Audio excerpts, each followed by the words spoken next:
So, what I want to talk to you about is a couple of cool things. I think you're going to get some information that you haven't had before. You're going to get some perspectives you haven't heard before. And I've got two titles for this presentation. One of them is for the Forbes readers. That's this one. And then the other one is for the internet readers, and that's this one. Right? Because really we're talking about the same thing. And that's what I want to sort of set up with you, is that there are a lot of reasons to start a business. A lot of people start for financial reasons. Some people start because they don't want a boss, they want freedom, that kind of thing. But at the end of the day, you want to realize that everybody is eventually going to exit their business, one way or the other.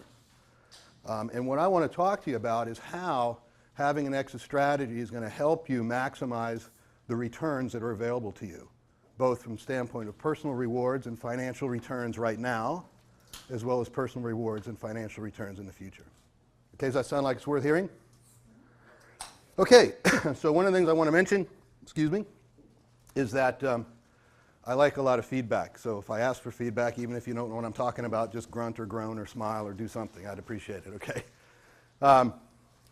There's a couple of revealing questions that I typically ask companies that I start working with. I consult with companies in a broad range of segments, in a broad range of sizes. I work with early stage startups or, 20-year-old veteran companies, veteran entrepreneurs. And I always ask a couple of questions. And one of the questions I like to ask is, what's your exit strategy?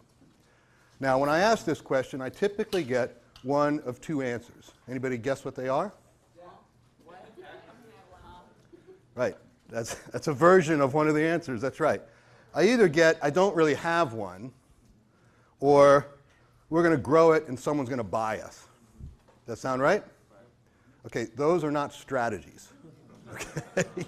All right? Those are really good ideas, and it's certainly the right thing to be thinking. But a strategy is something you plan. It's an intentional act. So we're going to talk a little bit about that today. The other thing I like to do is ask people, what drives the value of your business? Any idea what kind of answers I get? Revenue's one, right? Earnings, profit, right? Those kinds of things, right? Customers, right? But they're guesses. In reality, they don't actually know what drives value in the business. Because the truth is, it's not always revenue, profit, and earnings. It can be, and in a lot of businesses, those have a significant effect on valuation. But it may not be the thing driving value in the business. Let me give you an illustration. Those of you who already heard this, please don't tell the answer, right? Not long ago, Amazon bought Zappos for almost $1 billion, right? Now, did Zappos have any products that Amazon couldn't sell? Did they have any customers Amazon didn't already have? Probably not, right? They didn't have anything unique or special that differentiated them from Amazon. So why did Amazon spend $1 billion on them? It was the culture. They needed the culture, and the reason they needed the culture is that Amazon is now in the process of distributing their distribution centers all over the world, and in order for them to actually serve the clients in a local market, they needed to have a culture like the one Tony Hsieh built at Zappos. Now here's the thing to understand, is Tony Hsieh built that culture the day he started the company. He didn't stumble into having a cool culture and say, isn't this neat, we have a cool culture. He started his company for the purpose of selling it for its culture. You see what I'm getting at? Okay? So you really need to understand what drives value in your business. Right? How disappointing would it be for you to invest years and years and years and years and years and sacrifice and struggle and strain and all the things that go into building a business only to find out that your business is not worth as much as you thought it was? Right? Now, I see this all the time, constantly. We get involved with a client, we do the valuation, we meet with the client and say, here's what it's worth, and they look at us like, oh, are you kidding me? 10 years of my life and this is it? Right? Well, they never planned on building value into the business. They were just running after revenue, earnings, customers. You see what I'm getting at? They didn't do anything to specifically create value. right? So this creates some problems, right? First of all, they can't make any value-based decisions about growth, right? How do you know where to invest the next dollar if you don't know what drives value? If you believe it's revenue and profits, whether it is or it isn't, you're going to continue to invest there, right? If you believe it's intellectual property, a product development, you're going to invest there. What do people usually do? They invest a little bit everywhere, right? They're hedging their bet. We're going to invest a little bit here, a little bit there, a little bit here. Well, all those investments that are being made in elements of your business that don't drive value are wasted. It's lost opportunity dollars that if you just funneled them into the one thing or the two things, the key things that drive value in your business, would create a much larger return. All right? You can't structure the business for maximum returns and create a meaningful incentive for owners and employees. Now here's an interesting one. Derek and I had a conversation about this the other day. Building a business for an exit strategy, with an exit strategy, is not just about the exit. It's about improving the quality of the business all the way through the process. It's about you getting what you want out of the business as you build the business. Now, how many people run a business where they're sort of the top guy, make all the decisions, okay? Right now, here's the thing. One of the things that caps value for your business is you. You're in the way, right? Which is, by the way, you're the first guy they get out of there once somebody buys you, right? Right? Because you're the most expensive guy in the organization. So before that, though, think about it. Is that really the way you want it to be? Do you want to be the center of every decision? Do you want to get called on your vacation when you're out on the fishing boat or whatever it is you're doing to answer a question that somebody else should be able to answer? Nobody wants that. The whole point of building your business was to not put yourself in that position. But what do most people do? That's where they end up, right? So in order to get other people to take on that dimension of responsibility, you have to provide them an incentive. You have to give them a piece of the action, give them a reason to commit themselves at that level. You can't do it if you don't know what drives value in your business. You tracking me? Okay. Is everybody eating, or are you with me? Okay, that's better. I like that. That's nice. Okay, right? You actually then have no mechanism for controlling or maximizing what you get in the end. Now, this is a big one. We're going to talk about this one a little bit more as we go. And you may never realize the success potential you really have. I was talking to one of the guests a little earlier, saying that, you know, one of the things we see over and over and over and over again is companies that go through the exit process and they basically take what they can get because they didn't determine the value of their business. They went to an investment banker, the investment banker looked it up in a spreadsheet, did a bunch of calculations and said it's worth this. We'll go sell it for that. And that's what they took. But what if I told you that there is a way for you to get 200, 400, or 1,000% more for that business just by taking a strategic pass through this process? Right? You'd be interested in that, wouldn't you? Yeah. Okay. All right. So this is what I'm going to talk about today. I want to talk about exits and exit strategies. Talk to you a little bit about what an exit is, what it's not, why every business owner needs an exit strategy right from the start. That's right now. Whether you're going to sell your business or not, I don't care. You need to have an exit strategy right now. Okay? Why the right exit strategy will generate these kinds of returns, how the rules have changed. This is going to be interesting to some of you because the game has changed dramatically in just the past 6 years, right? And you have an advantage now that you did not have before that gives you an opportunity to generate much higher returns much more quickly. And we're going to talk about some specific things you can do to maximize the returns you can get for yourself and your employees. So, excuse me. So let's talk a little bit about what is an exit. Simply stated, an exit is an event that changes the control of the company. Right? Now, there's a whole bunch of different kinds of exits. Right? You could have a liquidation sale. You know, we drive by those every once in a while with the furniture store that's closing down, right? Liquidation sale. Right? We don't want to talk about those because they're not a lot of fun. Okay? Right? There is the IPO market, but frankly, there's a very limited IPO market today. Anybody have a pretty good count of how many IPOs have occurred in the past 3 years? In the U.S. Some less than 20, isn't it? That's less than 10. It's a small, small number. Okay, right? In the last 3 years. Right. Well, there was, you know, 1 year there was only one. So you get behind. Okay? So really, mergers and acquisitions is primarily the most common and most viable exit event for most business owners. But there's a bunch of different flavors of that, right? So I'm going to lump them together so that we don't have a whole lot of confusion. Obviously, an acquisition, somebody buys the company, that's a change of control. But there may be something like a management buyout, where they're just buying the leaders out of the company. The company stays the same. A private equity firm comes in, buys the company, drops a new executive team in, everything else stays the same. That's another kind of acquisition. One of the things that I think we're seeing more and more of are business owners that are figuring out that they've built a business and they can actually restructure the business to pull themselves out of the operation but maintain ownership of the company. Personally, I think this is brilliant for the solopreneur, okay? Because he gets the best of both worlds.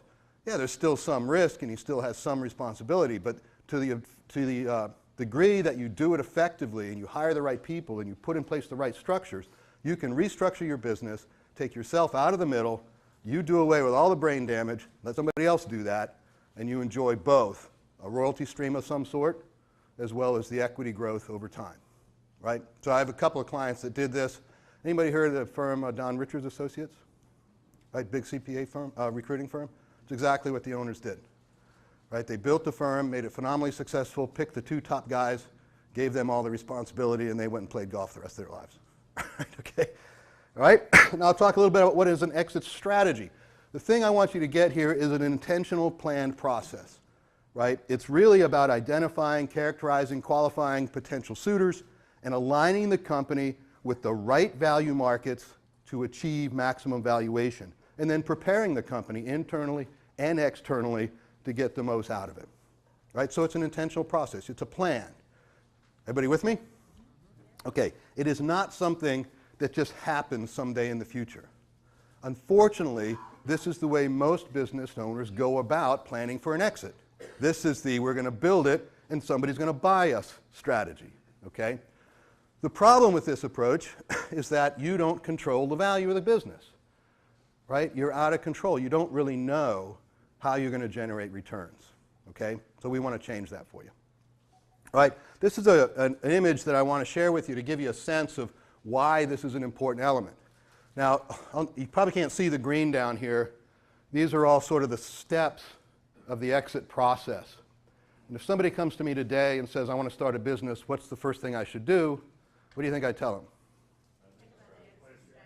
Create an exit strategy. Of course, they look at you sort of funny, like, what? I haven't even started yet. What do you mean? Well, because the exit strategy, as you'll see in a minute, is what's going to determine where you invest your time and money. Right? But as you go through the process, this is what's going on down here. We don't need to go through the details with you. But you've got the startup phase, developing early customers.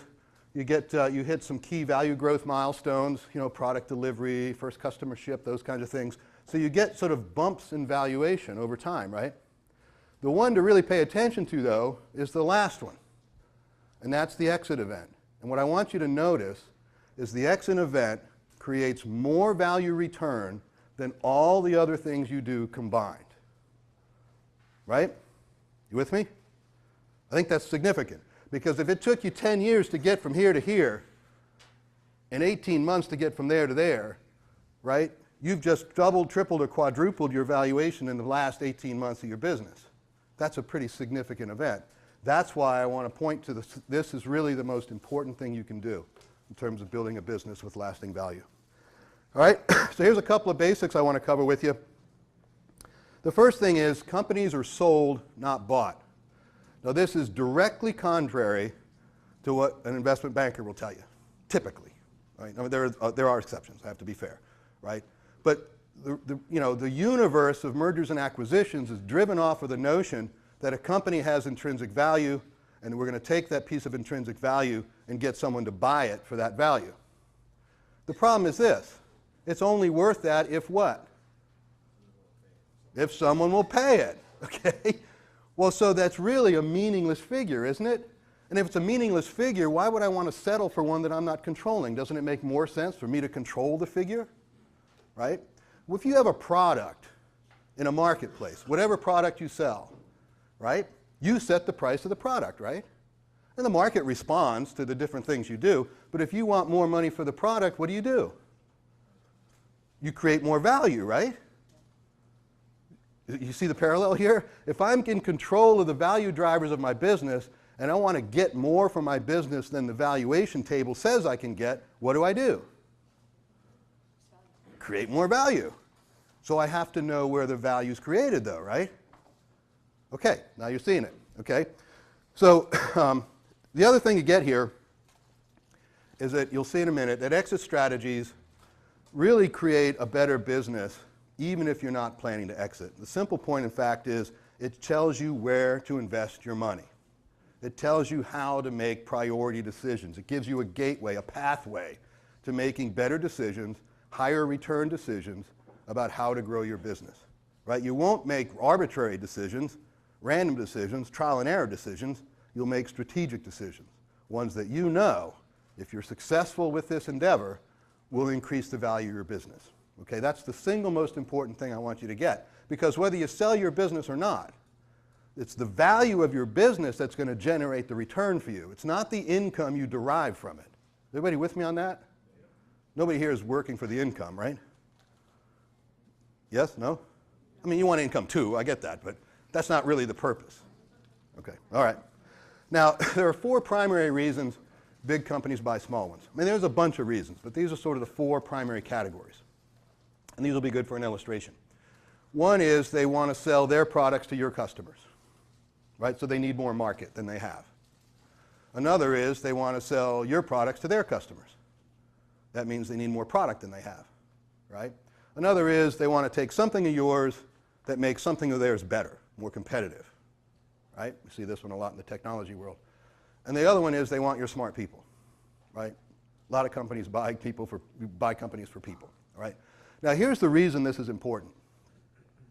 If you have a company that is willing to pay for your company because they want access to your customers, to sell their product to your customers, what are they going to value in your business? Your ability to get customers. If your company, it's brilliant, isn't it? But if you're going to sell your company and the company that is buying you to get access to your intellectual property, are they going to value your customers as much as the other guys? No. So here's the key. You find the buyers, you find what it is they're buying and why, and you figure out which one of those is going to pay you the most. So if I have someone who's going to buy me for 5 times earnings to get to my customers, and someone who's going to buy me for 3 times earnings to get to my IP, and I had $100,000 to invest in my business, where would I invest it? Customers. Why? I get an immediate 5 times return on the $100,000. It's pretty smart, right? I'd rather get 5 times than 3 times. That makes sense. Okay, so it's important to really understand this piece of the overall equation about your company. So realize that every prospective buyer, every suitor out there is going to value your business differently. They're going to have their reasons for buying your business. Okay? And when you go to sell your business, you want to understand what those reasons are. Okay? So there are 3 factors that affect this actual price, right? I said earlier, I'm not talking about the valuations in the spreadsheet. I'm talking about the valuation you create, okay, as you go to sell your business.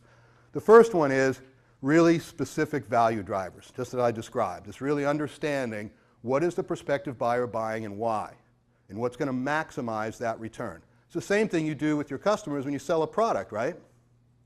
Don't you know why your customers buy your product or your service? Yes? You guys still with me? Come on. Okay. Yeah, right. That's the idea. Okay? I mean, you have to be able to do that. Otherwise, you know, people don't just like in the business of throwing money away, at least not now. Okay? Might be technology, might be your business model, might be your people, right? All the things we just talked about, right? The thing is to understand what they are. The other thing is having an advantaged position in a high valuation market. Now, everybody understand what a high valuation market is? It's a place that tends to return higher valuations than not. I've got a great illustration. We have a company that came to us. They're a trucking company out on the West Coast, and they truck pumps, turbines, stuff related to the energy field. right? A couple of young guys, built a company, do a great job. We did an initial valuation on it. It was worth about $28 million. The disappointing thing is that trucking company was worth approximately 1.2 times earnings. Not a thrill, right? Even for two guys, okay? Just not that big a thrill. Well, so we started doing our research. We started looking at what are the real value drivers here? What are the things that are really available to us in the marketplace? Where is the higher value market? You know what we found? We found something called energy logistics, which has a much higher valuation than trucking, right?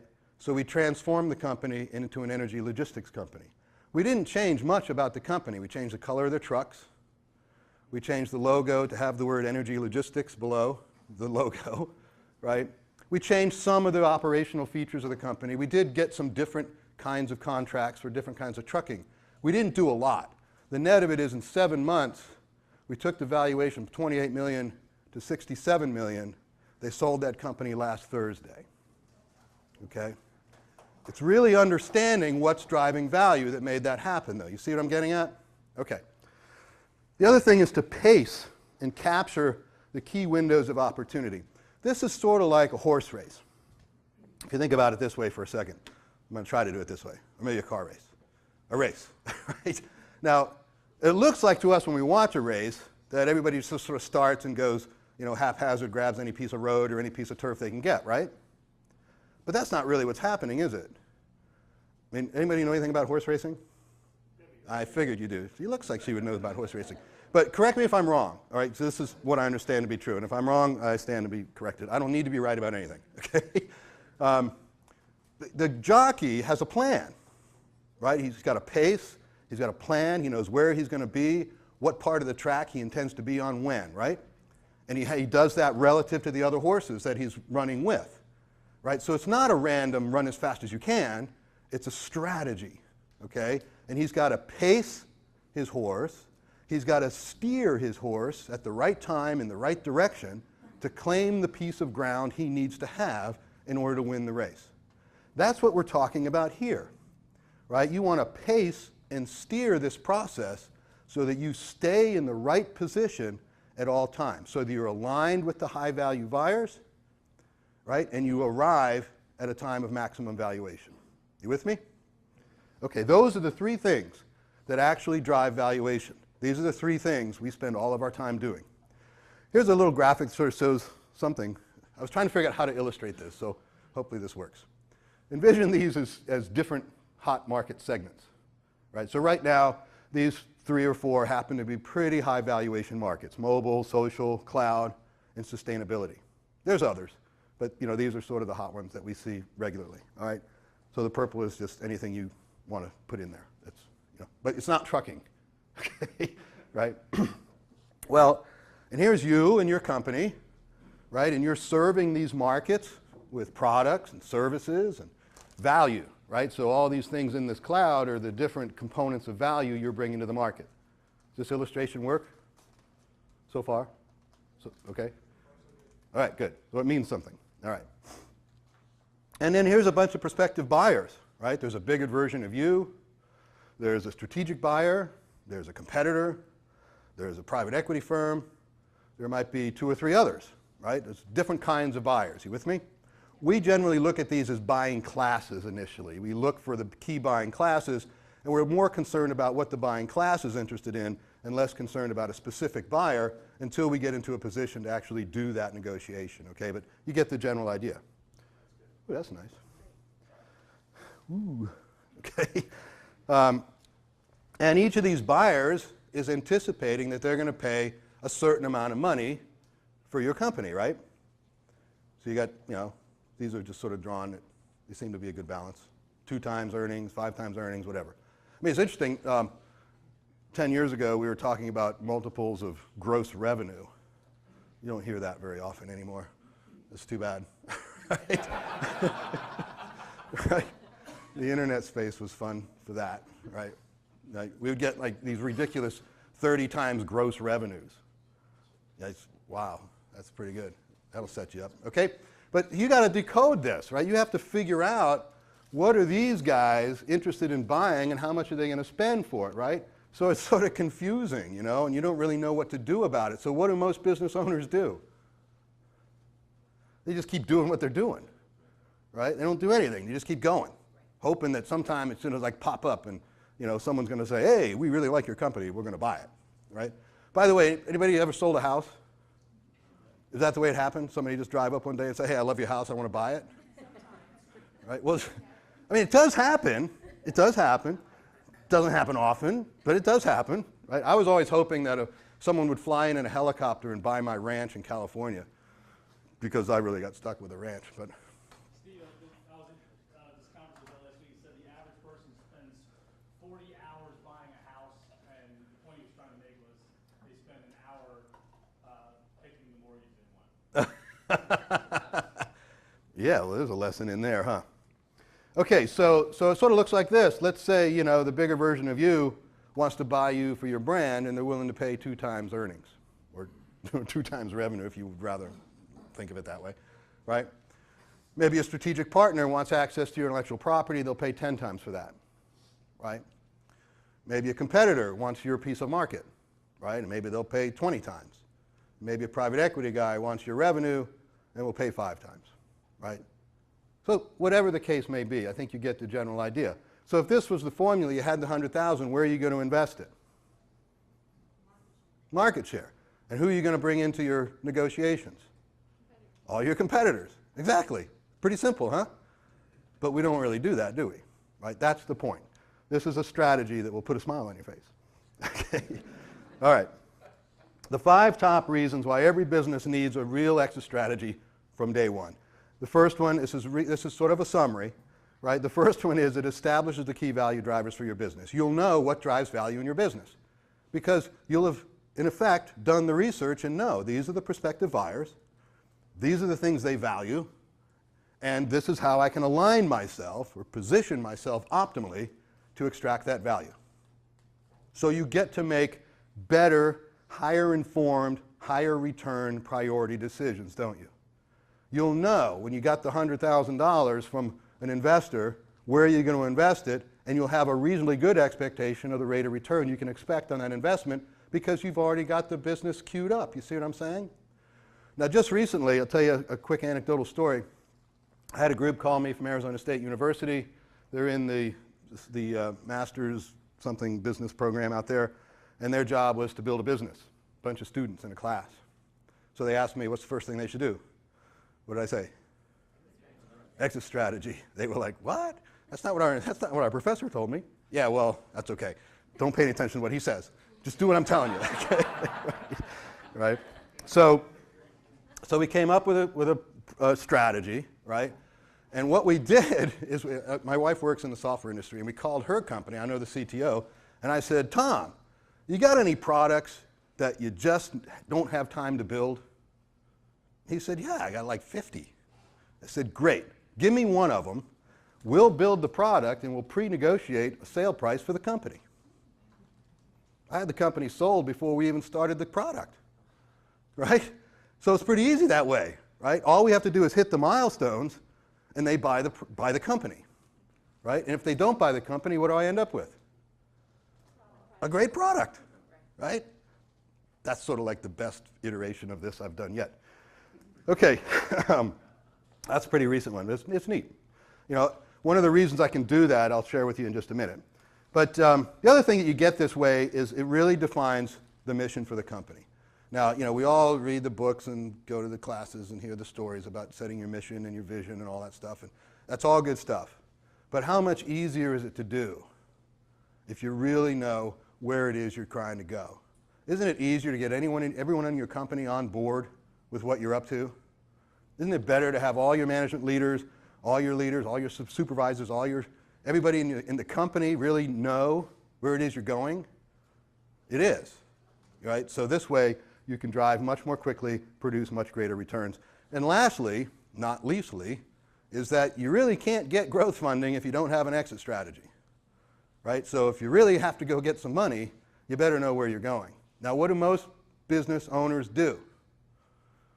They make it up, and they get their money, And then they wonder why the investor is always crawling around, where he doesn't want them, okay? Right? Because it doesn't line up. What the investor invested in is not what he's doing. So he wants to understand, look, I gave you the money because you said you were going here, but I don't see you getting any closer to here. I see you going over there and down there and up there and over here. What's going on, right? By the way, those are the companies that we worked with in Silicon Valley year after year after year after year. They'd already eaten up 50, 60, $100 million in cash, right? The investors were a little concerned. It doesn't seem like anything's happening over there. Will you go in and try to figure this thing out, right? That's really where this all started. All right, talk to you a little bit about typical exits versus strategic exits. This is a pretty good side-by-side comparison. Typically, you start and fund the business, you grow it organically, you mature it to a certain number of dollars in revenue or profit, you decide to sell it, right? Solicit buyers, go through the due diligence, and you basically get what the market will give you, okay? A strategic exit, you begin with the exit strategy, you know who your prospective buyer is, you pace to the industry window, you align with the key market values, you're aligned you take your go-to-market business model and you line it up with where you're trying to go for the exit, you get the funding sources that support that particular business model, and you've designed it for a maximum valuation exit, okay? The net results are that, on the one hand, you have a fairly low probability of success, you have a limited rate of return, lots of dilution. This is circular dilution. This looks like this. We started the company, we got out in the marketplace, and things didn't go the way we expected. We need more money. And we need to get a new VP of sales because we're going to fire this one. Okay? Right? So they do that, they get more money. They've just taken on dilution, right? They're going to do that, on average, 2 more times. So in the end, the founders are working with a lower and lower and lower value business, right? They're diluting themselves just trying to get to the marketplace. And there's lots of brain damage with this model, okay? The other way, you have a much higher probability of success because, as I just illustrated with my story about Arizona State, we got it sold before we started, so that's pretty good. No brain damage there, right? High rates of return, low or no dilution, and low friction success, okay? So which do you think is better? I think the strategics are better. All right, so that's sort of a summary of this whole discussion about exits and strategic exits. Everybody sort of got that? I think, I can flog it some more if you want, but okay. Right, strategic exits are better than not strategic exits, okay? So we're going to talk about timing. Timing has a couple of really interesting aspects to it. When you look at the average business, so I took a random selection. On the lower axis, I don't know if you can see it, it's, time in an active growing business. So consider that one like time, going that way. And then going up this way, it's time in an active exit strategy. So in the very beginning, do a lot of business owners spend a lot of time on their exit strategy? No, that's like down here, right? Then over time, they're out there in the market, they're starting to get some success. Hope they're not getting sick. They might be getting sex too, but I should probably have some water. I think I need some water now.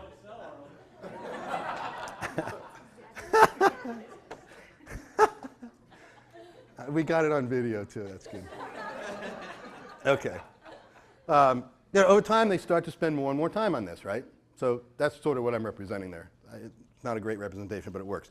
So where does they think they're going? Right? They think they're going there, right?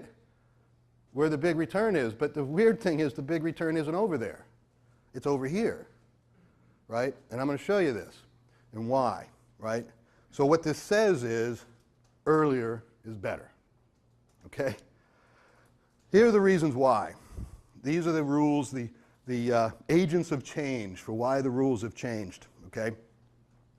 Product innovation cycles are much shorter than they used to be. When I was building software companies, they were measured in 2 to 5 years. Now they're measured in 2 to 18 months. That makes a huge difference, right? I'm going to explain why in a few minutes. The internet, mobile, social, cloud, SaaS, you name it, all these other technologies have leveled the playing field for small businesses. You can compete with Computer Associates and IBM with your 3-man shop now. You couldn't do that before. Now you can.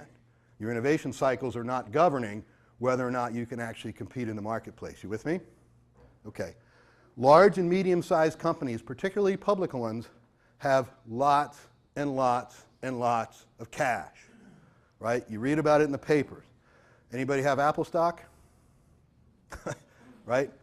If you go to if you listen to the shareholder meetings, it's like, you know, a lynch mob, because they got $170 million locked up in overseas accounts that they can't invest, and they can't pay out as dividends, right? Look, the idea wasn't to lock that money up and not let anybody have it, but the CEO does know something really important. Paying dividends is a tacit admission that you don't have any innovation. So if you got a lot of cash in your company, you don't want to pay it out as dividends. You want to invest that cash, right? And you want to invest it in something that generates a return, right? Well, here's what companies know. Because of the innovation cycles, they can buy companies and generate a higher rate of return than they can build products. So it makes more sense for them to buy companies than invest in R&D, all right? And that's exactly what you see happening right now. Okay, we'll talk a little bit about some specific examples in a minute. You also have an interesting event in private equity. Any private equity people here? Right, really interesting stuff going on here. Private equity is almost indistinguishable from venture capital now. It didn't used to be that way. But what's happening is private equity has figured out that with short innovation cycles, smaller businesses generating larger and larger amounts of positive cash flow, they can buy positive cash flow businesses, do nothing other than exchange the management team, right? Send the founders off to enjoy their millions and, you know, get drunk on the beach or whatever, and replace them with two other guys that can do just as good a job, generate that cash flow, take the cash flow and go get more money. Then they generate more money and they buy more companies. Sort of like investing in real estate, but it's in businesses, right? But it's a similar concept. So, you know, these guys are taking down massive numbers of companies that are generating massive amounts of cash flow. I've got a couple of friends that are top caliber web brokers, you know, web business brokers. 80% of their clients are private equity buys. The private equity company sees this is a no-brainer. We got one guy running a business that turns out $20 million a year in cash. We take that guy out, put some other lower paid guy in, it still cranks out $22 million in cash. They take the 22 million, they leverage that to get 100 million, they take the 100 million, they buy 5 more of those, right? Makes sense, right? So that's going on too. You don't want to discount them. Private equity has been present in every single one of the deals we've done in the past 2 years, right? So they're always in the game, so we don't want to discount them. The other thing that's interesting is you have this really large multi-generational population of really innovative entrepreneurs. I mean, we all read about the kids. Makes you sort of jealous, doesn't it? Does me. I mean, when I first became a maverick, I could not believe it. I mean, you know, a room full of 20-something-year-olds, I'm like the ancient man in the room, and these guys are cranking out 10s and 20s and $100 million businesses, you know, doing God knows what from their bedroom, right? No employees, right? They dress like this. You know, amazing. They're completely unemployable. They would never have a job for any reason whatsoever, okay? Right? And that's a pretty innovative bunch of people, and they've got some really fantastic ideas, and they're doing some really amazing things, and we're seeing evidence of that, and we read about it in the papers, and if you get, you know, Fast Company magazine, you read about all this cool stuff they're doing. But you also have this population of boomers, right? Now, let's just face it, there's 72 million of them, right? And as of this time next year, they'll be exiting the workforce voluntarily or otherwise at a pace of, you know, 1 every 8.5 seconds or something, right? And most of them don't have enough money to live out the rest of their lives without an income, right? I mean, do they? Do any of you? I don't. Right? So that's significant, right? Now, it's my personal opinion, some people argue with me on this, but I believe that, you know, the intelligence, the intellect, what they know, you know, is that the foundation, it's at the root of basically every dollar of economic prosperity we have in the planet right now. I mean, they built everything that we all sit on and enjoy, except maybe the mobile apps, right? So the only people who don't understand what they have to contribute are them, right? But they're getting wise to that, and we're educating them. We're giving them resources, skills, and the capacity to go out and innovate and start new companies. And they're doing amazing things, particularly in the area of not-for-profits and that kind of thing, right? So you have a really interesting mix of, super energized, extremely intelligent, very productive entrepreneurs that are fueling this whole engine using really fast innovation cycles and all this free capital, all this, available capital to create a hot market for companies, which is why, at the end of the day, the market really couldn't be better than it is right now for acquisitions. So there's really no reason, other than personal reasons, not to build a company to sell it. See what I'm getting at? Because the opportunity is there, right? Okay. Here's some things that are affecting this. This is how it used to work, right? You used to have an idea and start a company. Then I got a little bit of money. Is that 10 minutes? Okay. I got a little money, right? Product innovation was about 2 to 5 years. Go-to-market was 2 to 5 years. I may need more money, take some dilution, right? 2 to 5 more years to get to consecutive quarters of growth, right? I need at least 2 of those, sometimes as many as 5, right? So the average rate of return on that investment was 10 to 15 years, right? It looked like this, okay? Now, you've heard me use this expression. There's a lot of brain damage on this slide, all right? Here's what's going on. All this time, you're out there in the marketplace trying to make this thing work. You're exposed to something called negative value drivers. These are things that suck value out of your business. Things like you miss an important delivery with an important client, or a new regulation comes in and affects part of your market, or a new competitor shows up and kicks your butt, right? I mean, those things suck value out of your business, and the longer you're here, the greater the risk, right? So the net effect is your average time to return is 10 to 15 years. You have a low success probability because all those negative value drivers. Your valuation is constrained by this historic performance. You see that? If you're, if you're struggling through this long duration of time, your valuation is going to be based on that, okay? You take high dilution because you've had to keep going back and get money. So your rate of return is very low, personally, right? It might be a $200 million exit, right? But by the time you get there, you're diluted out of the equation, right? You're going to get some money, but you're not going to get all the money. Okay? Now what we see is this fast innovation cycle. You may or may not need any funding. You go to market. Your proof is established with early adopters. Some medium or large company comes and buys you. The buyer grows the business. You go play, right? The exit time to return is 1.5 to 5 years. You take low or no dilution, and this is an actual chart of probabilities. Here's the probability of success on an exit if you start the day you start the business. This is the probability of success if you do it the old-fashioned way. Which one works better? Right? Simple fact of the matter is your projections are based on fast growth. So it's about future projections, not historic projections, right? Your high valuation, your high probability of success is because you're not in the market that long to get affected by negative value drivers. You see this?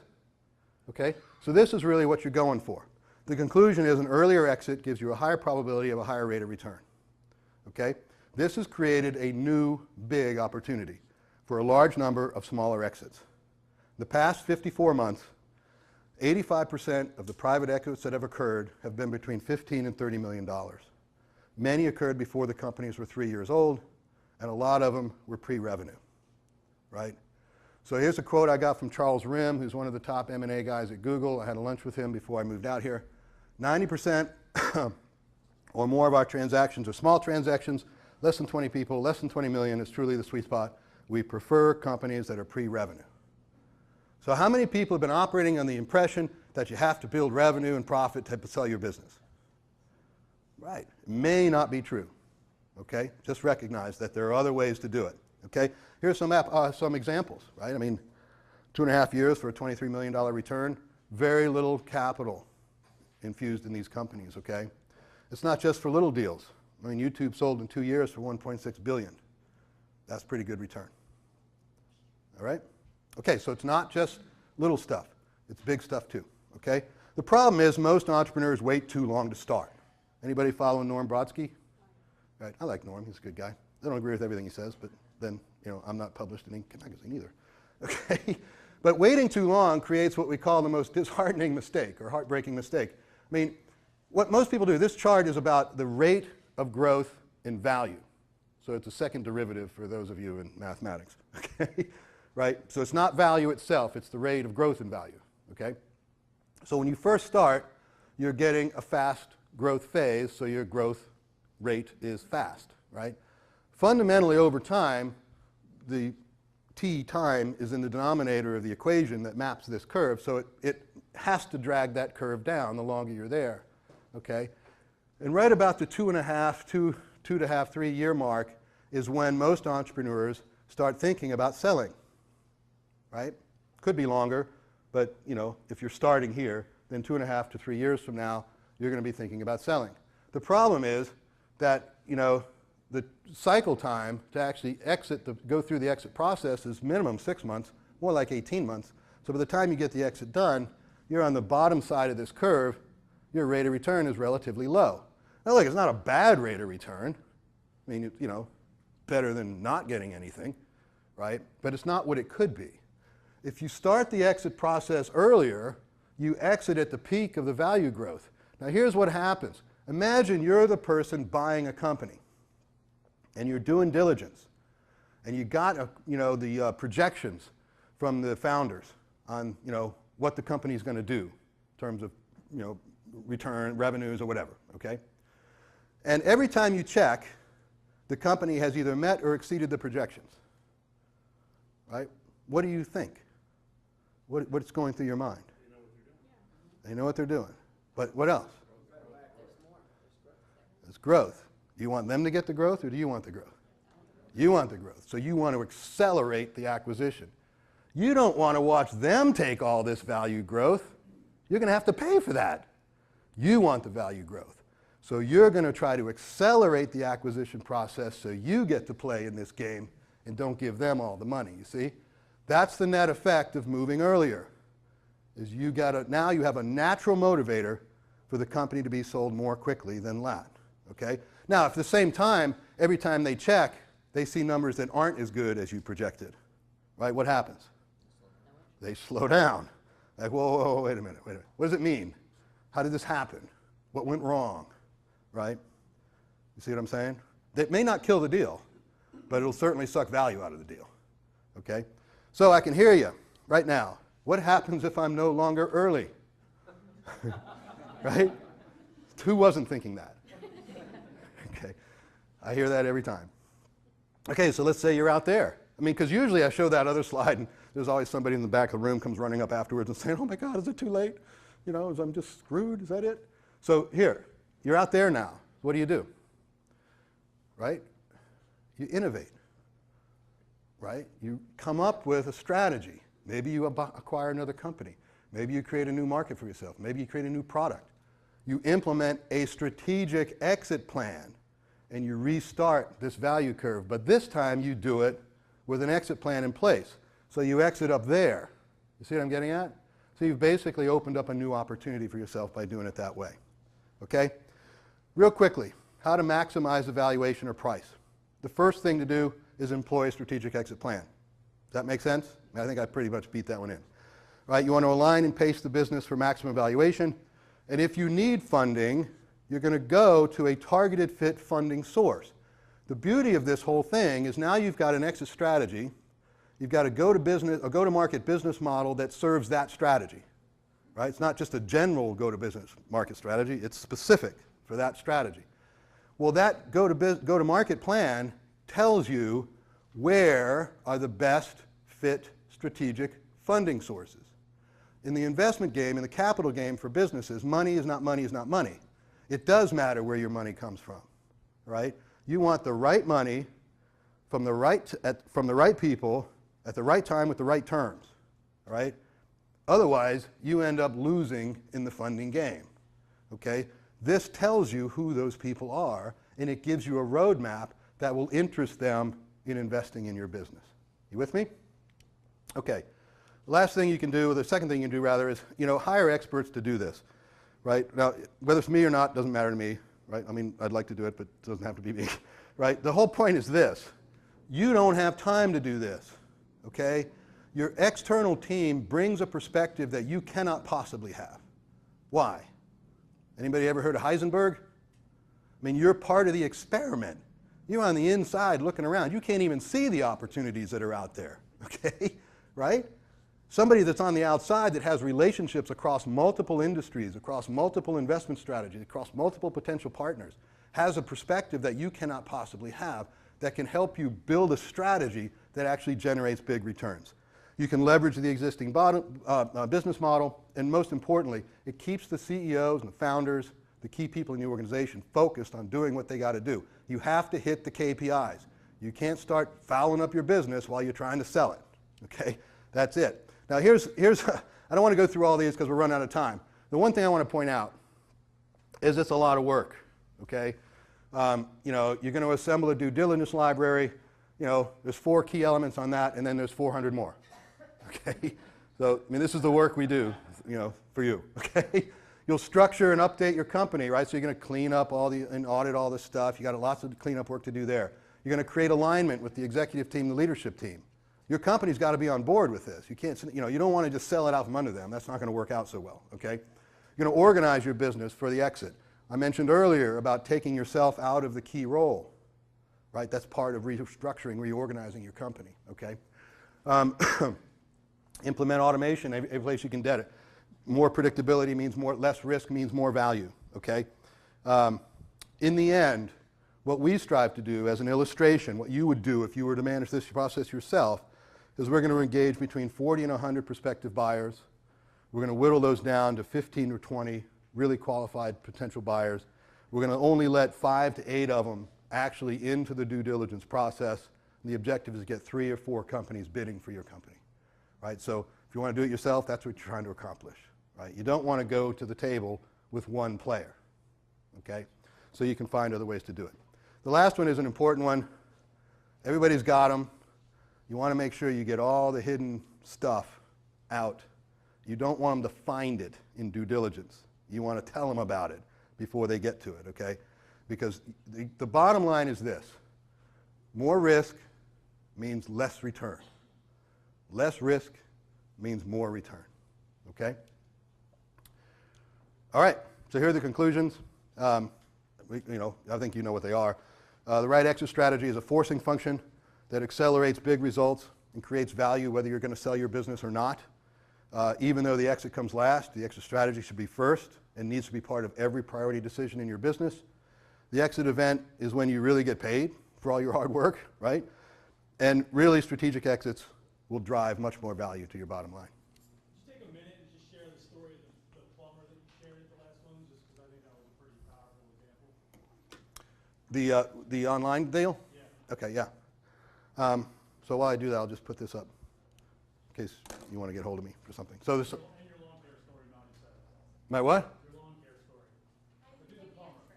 How I what? Oh, okay. I got to think of the right story. Just so you know, in case we run out of time here, I'm writing a book. It's not done, but when it's done, I'll send you a copy. Okay, that's a title. I don't know if that's a good title or not. Then I'm willing to do a free exit strategy consultation with anybody here. It's a $1,000 value. You can just sign up for that at that page, and it takes you to my calendar, and then we get on the phone and we figure it out. Okay. So the plumber. So, you know, a lot of people, plumbers actually make pretty good money, right? It's good businesses. But they work pretty hard for their money, right? And they don't really have a whole lot of time freedom and personal freedom. And I was approached by a plumber once who really wanted to sell his business, but, you know, really needed to create more value than he could create by doing more plumbing jobs, right? He'd done a lot of different projects. He had some commercial projects. He had, you know, residential clients and so on and so forth. And he was over at the house. Actually, our daughters went to school together, and he just asked me one day if I could help him. So I said, well, yeah, I mean, I can help you with that, but, you know, what you need to do is pivot your business, right? So there's not really any way for him to boost more value doing more of what he's doing, is there?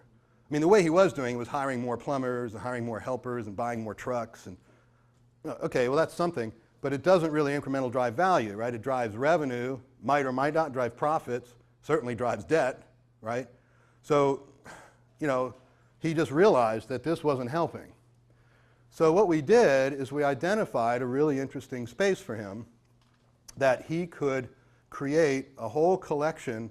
I think he's got several hundred different how-to videos for the homeowner, the DIYer, to go fix stuff themselves, right? And he has like a whole troubleshooting set of videos that troubleshoot problems like condensation problems with an HVAC system, right? Things that a homeowner, the average homeowner, myself included, would, there's a big puddle now in around my air conditioner.